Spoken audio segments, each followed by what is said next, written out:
Hello and welcome. Thank you for joining me today. Today we're going to be doing a face, and I'm doing it using a dip pen and some calligraphy ink, which is permanent and light fast. That's the main reason for using this. I will link down in the description below any products that I do use, but this is a really nice ink. I like this one, and it's just the black one. So I'm using a dip pen. Now the nibs for this dip pen, I was quite lucky. A few years ago I found a big box of a variety of nibs on eBay, old second-hand ones. So I'm still using all these nibs from this box that I managed to buy quite cheaply on eBay, and it's nice to have this variety.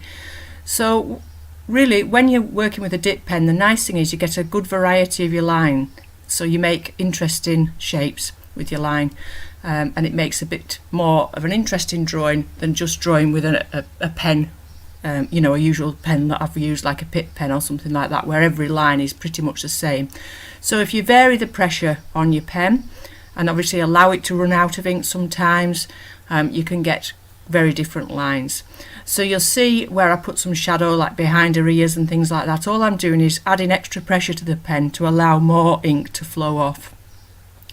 So you'll see I've done some guidelines. I mean, really it was just the basic shape of the skull, a line where the eyes were, a line for the bottom of the nose and a line for the mouth.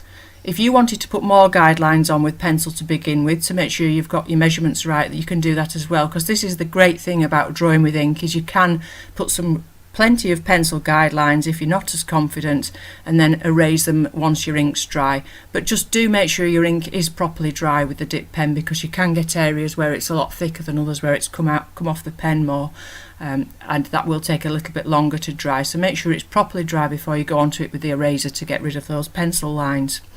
Now you'll see now and again I end up with too much ink coming off the pen, and you can just use the corner, very gently, the corner of a piece of kitchen roll or something to just suck up the ink that you've spilt. So before you begin with your ink drawings, always have handy some tissue, some water and a brush, because if you do make a big mistake, you can always try and add a little bit of water to dilute it and lift it up with your brush, as long as it's still wet. You might not get it all off, but it will help you just correct some mistakes.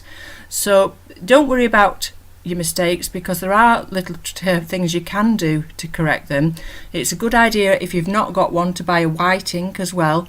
So I've got a white ink that I can go over any mistakes with. You could also cover your mistakes with white acrylic if you wanted to. So really I just wanted to show you you know, a little bit of a demonstration drawing with a dip pen, because it's something I like to do a lot. You can see by the state of this pen that I use it a lot, like I say, to get a variety of line. So when you're doing something like a face, you will notice that I do put a little bit of shadow on the neck and things, but do be careful that you don't put too many lines for things like shadow, because it can end up looking like wrinkles or blemishes. So just, you know, be sparing about where you put things like that. Perhaps you leave that for the colour later. And I could have left this just as a drawing, but I did decide to pop some colour on it afterwards with some pencil crayons. So I've speeded that little bit up at the end. The ink drawing itself is speeded up by ×3, and adding the pencils speeded up by ×10, so that gives you an idea of how long it took me to do it. So putting lots of different colours on and just blending them together and layering them up, but not making them too thick that the pen doesn't still show.